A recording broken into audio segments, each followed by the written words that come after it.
नमस्कार मेरे जेन जी जनरेशन के लेजी दोस्तों, सिस्टम ने हम बेरोजगार लोगों को कॉकरोच बोला है। जोर से बोलो सीजेपी, जोर से बोलो सीजेपी। अरे सुनाई नहीं दे रहा। अरे सीजेपी। भाई देखिए ये सब चल रहा है मार्केट में, तो सीजेपी कॉकरोच जनता पार्टी इतनी तेजी से चल रही है सोशल मीडिया के ऊपर कि बीजेपी हो कांग्रेस, जब तक हम लोग बात कर रहे हैं हो सकता हो कांग्रेस की जो भी फॉलोअर्स हैं इंस्टाग्राम के ऊपर वो भी पार कर जाए, और ये सब इस तरह से यहाँ पर रेट बढ़ रहे हैं जैसे कि जमीन के भी नहीं बढ़ते, तो जो फॉलोअर्स हैं वो इस तरह से बढ़ रहे हैं। तो सीजेपी को लेकर के बहुत चर्चा चल रही है।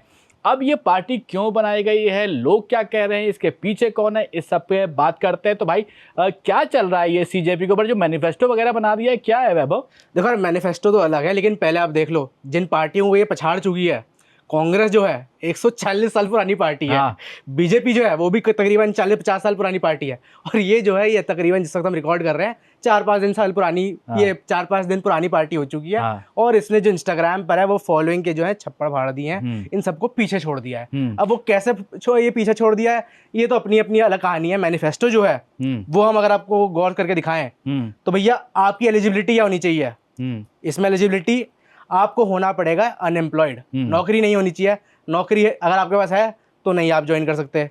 आपको होना पड़ेगा निहायती लेजी। नहीं, लेकिन इसका कॉन्टेक्स्ट क्या है वो भी तो बात करनी पड़ेगी। उस पर अनएम्प्लॉयमेंट क्यों कहा है, इसलिए कहा गया है क्योंकि ये इन्होंने एक तरह से सटायर किया तरुण कि जब से सीजीआई साहब का जो कमेंट आया था कि कॉकरोचेस की तरह उन्होंने तुलना कर दी थी, उसके बाद उन्होंने न्यूज़ में ये भी आया कि उस कॉकरोचेस वाले कमेंट को सही भी किया, बोला कि हमने कहा है कि जिनके पास फेक डिग्री है उन्होंने वो कहा है।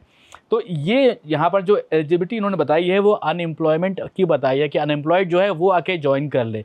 तो क्या बेरोजगारी बहुत ज़्यादा बढ़ गई है क्या इंडिया में? बेरोजगारी कहाँ बढ़ी है देश में यार। मतलब कई सारे ऐसे स्टेट्स हैं जहाँ के चीफ मिनिस्टर्स का इस तरीके का स्टेटमेंट आया है कि नौकरी इतनी है लेकिन क्वालिफाइड लोग नहीं हैं कि उनको जॉब दी जाए। मेरे को लगता है बेरोजगारी से ज़्यादा इनका जो मैनिफेस्टो आप शुरू में जो बोल रहे थे वो बहुत क्रिएटिव मैनिफेस्टो बनाया है। क्रिएटिव मैनिफेस्टो में जो सबसे पहली चीज़ लिखी है सटायरिकल है, पूरी बात ही सटायरिकल है, वो सटायर है सोसाइटी। ये बताते कि भैया ये पार्टी आके इलेक्शन नहीं लड़ेगी, लेकिन फिर भी इन्होंने बता दिया कि अगर इलेक्शन में लड़ेंगे तो क्या कुछ होगा। Continue. But again you never know. हाँ, उनको क्योंकि उन्होंने अपना जो हैंडल रखा है ट्विटर का जो था वो तो मिशन 2029 सीजेपी 2029 कर दिया था, 2027 कुछ कर दिया था इन्होंने। उनका जो मिशन था उसको बंद कर दिया गया है ट्विटर पे, और अभी तक जब तक ये बात कर रहे हैं और पता नहीं आगे क्या कुछ हो, क्योंकि हो सकता है कि आगे कुछ भी हो सकता है, कुछ नहीं पता किसी को। नया पेज भी इन्होंने शायद दोबारा खोल लिया, अभी मैंने आखिरी पढ़ा। तो ये भी इन्होंने बताया मैनिफेस्टो में कि जो लेजी लोग हैं जिनको कुछ करना पसंद नहीं है, ये उनके लिए पार्टी है, वो लोग आराम से ज्वाइन कर सकते हैं, जिसमें कि फिर महुआ मोइत्रा और जो कीर्ति आज़ाद, इन लोगों ने आके सबसे पहले बोला था कि हम ज्वाइन कर लेते हैं। तो क्या ये लेजी लोग हैं क्या? महुआ लेजी, देखिए इलेक्शन हारने के बाद हो सकता है कि उतना ज़्यादा लेजी तो नहीं कहेंगे, पॉलिटिकली बहुत एक्टिव रही हैं, लेकिन हो सकता है इलेक्शन हारने के बाद उनको लग रहा हो कि ठीक है भाई रीइन्वेंट कर सकते हैं खुद को, दोबारा से अपने आप को रीडिस्कवर कर सकते हैं। और रहा इनके मैनिफेस्टो का जो सबसे इंपॉर्टेंट और इंटरेस्टिंग पॉइंट ये है कि आप अगर बेरोजगार हैं तो आप हमारी पार्टी का हिस्सा बन सकते हैं। सोचिए कि दुनिया में इससे इजी ट्रिक क्या हो सकती है सबसे बड़ी पार्टी बनाने की। आप अगर एक ग्लोबल पार्टी भी बनाएंगे, ग्लोबली सिनेरियो ऐसा है कि इजीली आपकी पार्टी इस ब्रह्मांड की सबसे बड़ी पार्टी बन सकती है। लेजी से याद आया सवान। मैं याद आऊंगा आपको एक कैटेगरी इनकी आखिरी जो है बड़ी बढ़िया है, जो इनकी एलिजिबिलिटी है, कैन रेंट प्रोफेशनली। ये तो हम बिल्कुल तो हम तीनों लोग क्या कर रहे हैं, यही काम धंधा है। क्या चाहिए? सोफे चाहिए, माइक चाहिए, बढ़िया, we can rent very professionally. ये जो एलिजिबिलिटी है, मेरे को लगता है जिसके पास भी आज के टाइम में डेटा मोबाइल फोन है वो रेंट तो कर सकता है। और इस पे भी जो मुद्दा है सीजेपी का, उस पर भी अपनी जो बयानबाजी है वो कर ही रहा है। सोशल मीडिया चाहे ट्विटर हो, इंस्टाग्राम हो, हर प्लेटफॉर्म में मैंने देखा है हर बंदा इससे इम्प्रेस्ड बहुत है। ये मेरे को लगता है बाय फ्लूक या कहते हैं ना हिट एंड मिस चल जाता है। शुरू तो ये सटायर के तौर पे हुआ है, लेकिन ये पैरोडी से बहुत ज्यादा आगे जाता मेरे को तो दिख रहा है। कलेक्टिव सेंटीमेंट का मसला है यार। मेरे को लगता है कि मान लीजिए सीजीआई डेफिनेटली ठीक कह रहे होंगे कि उन्होंने कहा कुछ और मीडिया ने छाप कुछ और दिया, बट मीडिया ने छापा कि ये जो यूथ है जो मतलब कुछ कर नहीं रहा, इस तरीके की बातें हुई थी। ये कॉकरोच की तरह हर जगह घुस जाते हैं, मूवमेंट चला देते हैं, क्रांति करने लगते हैं, है ना। तो इस तरीके की जो बातें हुई थी उसके बाद पैरोडी ही बनेगी उस पर, और क्या बनेगा। क्रांति की जब आप बात करेंगे ऐसे लोगों के लिए जिनके पास मतलब काम नहीं और उनको कॉकरोच बुला देंगे, अगर बुलाया गया होगा तो देखिए इसमें इसके पीछे जो एक शख्स हैं जिन्होंने इस पूरे को बनाया है, इनका नाम है अभिजीत दिपके। तो ये अभिजीत दिपके दुबके हुए बोस्टन में बैठे हुए वहां से क्यों काम करते हैं ये समझ में नहीं आता। इंडिया में रहकर क्यों नहीं काम कर पाते हैं, ये सब चीजें कर पाते हैं, क्या कहना चाहेंगे आप इसके ऊपर? यार ये तो कोई मतलब लॉजिकल बात बहुत ज्यादा क्यों लॉजिकल बात क्यों नहीं हुई भाई? इंडिया में रह के क्यों नहीं करते भाई? इंडिया की बात करो, बाहर जाके बात कर रहे हो तुम। 30 साल के युवा, अच्छा पहली बात तो ये युवा आदमी ने बनाया है इसमें, ये लिखा है युवा आदमी ने बनाया, 30 साल का तो आदमी है। पहली बार मैंने देखा है किसी ने ये बनाया हो, सटारिकल वेबसाइट बनाया हो कुछ और युवा कहा हो अपने आप को। एक्चुअली वो युवा है, लेकिन अगर आप देखेंगे नेताओं को 50 साल के युवा, 55 साल के युवा, ये बहुत नज़र आते हैं। अच्छा चलिए मैनिफेस्टो पे आते हैं वापस। अब मैनिफेस्टो में इन्होंने कहा है कि कोई भी अगर चीफ जस्टिस होगा उसको बाद में राज्यसभा में सीट रिटायरमेंट के बाद राज्यसभा नहीं भेजा जाएगा। रिटायरमेंट के बाद राज्यसभा, सोचिए कितना बड़ा सटायर है कि मतलब जो भी मतलब जज हैं वो राज्यसभा की कुर्सी को पोस्ट रिटायरमेंट प्लम के तौर पे देखते हैं और उनको लगता है कि भैया इस हिसाब के फैसले दे दो जो कि मतलब आपके राज्यसभा जाने का रास्ता खोल दे। इन्होंने ये भी बोला है कि अगर कहीं पे एक वोट भी डिलीट हुआ तो सीईसी को जेल भेज दिया जाएगा, यूएपीए लगा दिया जाएगा। यूएपी मतलब टेरर चार्जेस हैं, सोचिए कितनी सटायर खींच के मारा है इसमें। विमेन रिजर्वेशन बोला 33% क्यों भाई? आबादी आधी है तो उसको आप कम से कम 50% पे तो लेके आइए, अगर 55, 60, 70 पे नहीं लेके जा सकते तो ये बात है मैनिफेस्टो में इनकी। तो देखिए जिस कनेक्शन से ये पार्टी बनी है वो कनेक्शन सीजीआई से जुड़ा हुआ है। हालांकि हम जुडिशरी के ऊपर कोई भी कमेंट नहीं करना चाहते हैं। सीजीआई ने एक ब्रीफिंग में, ऑनलाइन मेरे ख्याल से ब्रीफिंग चल रही थी, वहाँ पर ऑनलाइन हियरिंग थी, तो वहाँ पर क्या कमेंट किया था उसकी भी एक क्लिप हमारे पास है, वो सोशल मीडिया के ऊपर वायरल भी है, वो आपको सुना देते हैं एक बार। I understand. There are already parasites in society who attack you people, you attack the system, and you want to join hands with them. No, my lord. I understand, my lord. I understand. Have you seen there are youngsters like cockroaches? They don't get any employment. They don't have any place in profession. Some of them become media. Some of them become social media. Some of them become RTI activists. Some of them become another activists, and they start attacking everyone. तो CGI ने ये बात कही थी। अब क्या इसको कैसे समझा जाएगा, न्यूज़ वेबसाइट्स पे क्या हेडलाइंस छपी, वो सब आपको पता है, बताने की ज़रूरत नहीं है। लेकिन ये जो दिपके साहब हैं, इनका कोई पुराना नाता लगता है किसी पार्टी के साथ, ऐसा भी एक तबका बोल रहा है। सोशल मीडिया के ऊपर वीडियोस बन गए हैं और ये वाली जो फोटो है वो भी वायरल हो गई है, जहाँ पर ये सिसोदिया साहब के साथ खड़े हुए हैं। अरे सिसोदिया साहब ने अपने इंस्टाग्राम पे वीडियो भी डाला है। सोशल मीडिया स्क्रॉल कर रहा था, ये कॉकरोच जनता पार्टी वालों ने धमाल मचा रखा है, छाए हुए हैं। और छाए भी क्यों ना, जब सिस्टम में क्रोकोडाइल छाए हुए हैं और पूरे के पूरे सिस्टम को गटर बना के रखा हुआ है, तो कहीं तो कॉकरोच भी इकट्ठा होंगे और छाएंगे। ट्वीट मेरे पास लिखा हुआ ये एग्जैक्टली उन्होंने क्या कहा था। उन्होंने लिख दिया था कि when it is a war between the crocodile and the cockroaches, I proudly stand with the cockroach Janata party. और फिर इनकी फोटो भी जो वायरल हो गई थी दीपके जी के साथ, दीपके ना, उनके साथ जो इनकी फोटो वायरल हो गई थी वो हो गई थी। और अब बिल्कुल इज्जत देने के मूड में। हाँ तो ठीक है, कल सीएम बन जाएंगे तो आप फिर थोड़ी तो मर्यादा रखिए इसमें। कल कुछ विधायक बन गए तो देखिए चांसेस होते हैं, अभी पैरोडी है, कल सटायर बन जाए, कुछ हो जाए। वैसे रहा है, देखिए यूक्रेन से लेके पंजाब तक कॉमेडियन जो है वो सीएम भी बन जाते हैं और अच्छे खासे पोजीशन पे पहुंच जाते हैं। तो ऐसे किसी आदमी को रिजेक्ट करने का सेंस तब भी नहीं बनता कि आप सोचिए ना, मतलब वहाँ पे जो तमिलनाडु में इलेक्शंस हुए, उस इलेक्शन में एक जो एक्टर थे वो अचानक से आते हैं और सब उनको राइट ऑफ कर देते कि भैया इनका तो कोई सीन नहीं लग रहा। और एंड में भी जो सरकार बनाए बैठे हैं, तमिलनाडु वाले बोलेंगे घूम फिर के हमारे ही ऊपर आते हैं। तो सिर्फ ऐसा नहीं, कॉमेडियन हो, एक्टर हो, भैया सोशल मीडिया से दुनिया में न जाने के कितनी जगहों पे सरकार बनी है। तो इसको जो लोग मजाक में ले रहे हैं, मेरे को लगता है कि एक बार को पिंच ऑफ सॉल्ट के साथ अगर लेंगे तो सीन बन सकते हैं। अरे पॉलिटिक्स में सिखाते थे कि in politics there is no permanent enemy and there is no permanent friend. Simple सी बात है। ताली बजा दो, खड़े हो गए। ग्रैंड सैल्यूट दे दीजिए, मेरे को मजा आ जाएगा। बढ़िया कहीं पे कट मार दूंगा मैं। अच्छा जो सॉल्ट वाली बात कर रहे थे, अगर ये कॉकरोच के साथ खा सकते हैं सॉल्ट?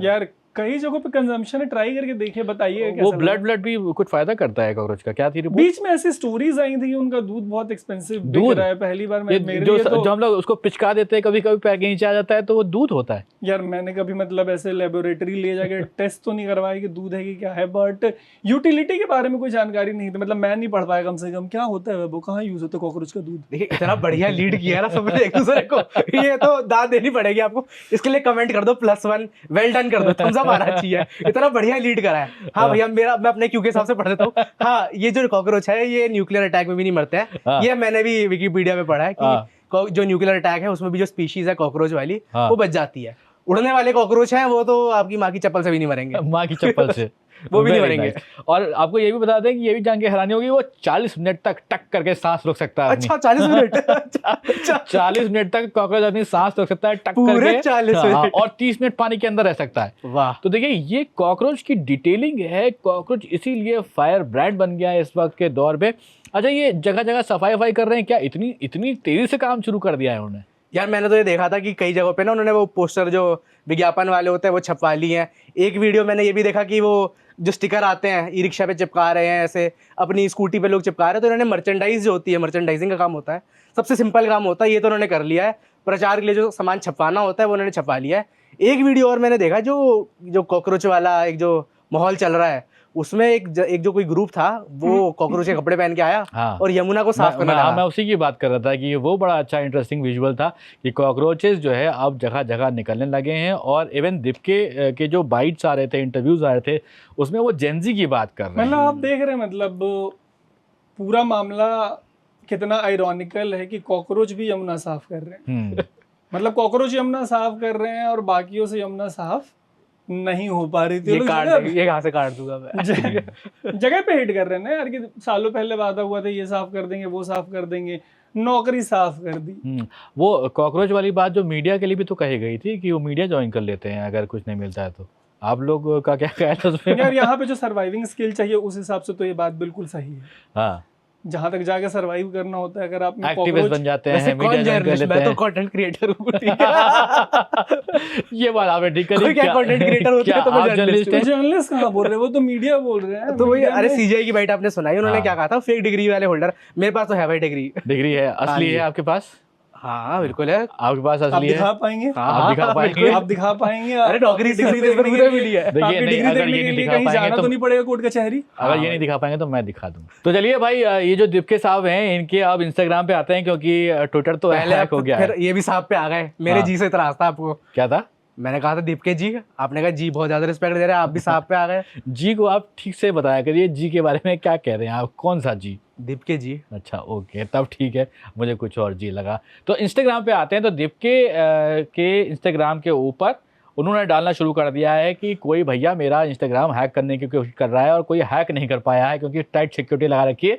लेकिन ट्विटर जो था इलॉन मस्क वाला, जो बहुत बढ़िया आदमी है, साइंटिस्ट टाइप के आदमी है, उनका जो है वो फटाफट से बंद करवा दिया गया है। वहाँ पे जो उनका अकाउंट था उसके बारे में इन्होंने लिख दिया है कि account withheld, CJP 2029 has been withheld in India in response to legal demand. जो लीगल डिमांड की गई है उसकी वजह से ट्विटर पे या फिर जो अब एक्स हो गया है उसको बंद कर दिया गया है। अच्छा, किसी ने मुझे कुछ दिन पहले कहा कि जो बुजुर्ग लोग हैं वो लोग ट्विटर ही कह रहे हैं आज तक, एक्स हो गया है भैया ये। हम भी ट्विटर ही बोल रहे हैं। अच्छा, तो लिखना ठीक है। आसान होता है। तो बुजुर्ग की बात हो रही है। यार एक्स ज्यादा आसान है लिखना, एक्स। अरे न्यूज़ की भाषा में एक्स समझाना पड़ता है। अब वो फिर लिखना अगर ट्विटर हो तो आसान होता है। टीवी पे तो यही चलता है, मेरे को पता है। हाँ, कमेंट्स मैंने भी पढ़े, लेकिन कमेंट सबसे ज़्यादा जो मेरे को समझ में आया वो जनता ये कह रही थी कि देखिए गरीब आदमी को जो होता है वो प्रताड़ित करना बड़ा आसान होता है।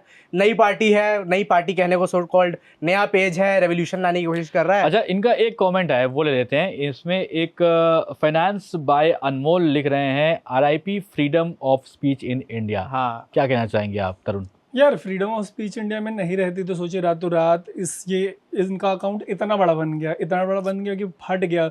जो ट्रेडिशनल बिल्कुल सेट पार्टीज़ हैं उनको पीछे छोड़ दिया सोशल मीडिया पे।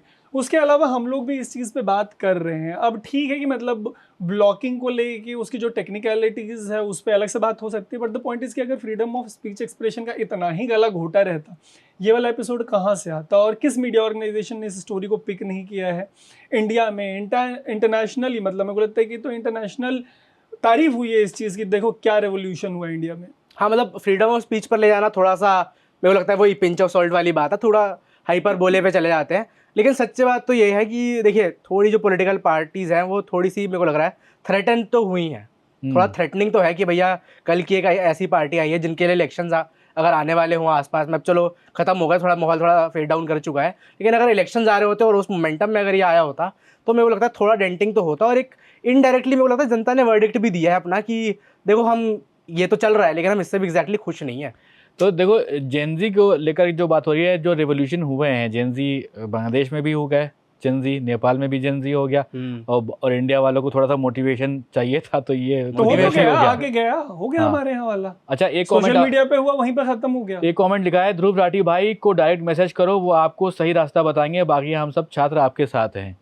तो ये बड़ा इंटरेस्टिंग पॉइंट है, ये देखा आपने, क्योंकि जनता ने ना इनकी कैबिनेट बनानी शुरू कर दी है, उनको खुद नहीं पता कि हमने करना क्या है, लेकिन जनता ये इनका फाइनेंस मिनिस्टर होगा, कोई ऐसी फलाना वीडियो डाल रहा है, ध्रुव राठी को क्या बनाएंगे आप? पता नहीं अभी देख, आईएनबी मिनिस्टर, आईएनबी प्रचार मंत्री। वो भी तो भारी है। क्या भारी हैं? उनके भारी हैं? बाहर तो रहते हैं, कहाँ पे अच्छा, रहते हैं वो भारी हैं, हाँ, भारी है, वैसे भारी है, बाहर रहते हैं, तो कोई भी मंत्रालय दे दो, डिफेंस मंत्रालय किसी को दे दो आप, ये देखिए बंटवारा मंत्रालयों का चलता रहता है। तो ये तो है, अगर आपको कुछ करना है इस टाइप का चीज, तो बाहर रह के ही करना पड़ेगा, वरना फिर यहाँ पर तो आपको पता ही है कि ये कार्ड, ये मैं हुई नहीं, ये मैं भी नहीं हूँ, ये मैं हुई नहीं यहाँ पे, ऐसे ये क्या बना बड़े रहेगा? सारे ऐसे मारे इन्होंने, तो ऐसे में हम शामिल नहीं है, आप इनसे हिसाब ले लीजिएगा। जिस भी हम हिसाब अलग हैं। से। हाँ, हम अलग हैं। हमें बड़े में तो लगी ठीक है। लेकिन आपको यहाँ पर ये भी बता दें कि सुबह नाश्ते और खाने में हमने खाए थे आलू बोंडे, और आप देख रहे थे द न्यूज लॉन्डे। तो मैं था आपके साथ सैयद सोबान, मेरा नाम है तरुण, मेरा नाम है वैभव, और आप देख रहे थे द न्यूज लॉन्डे।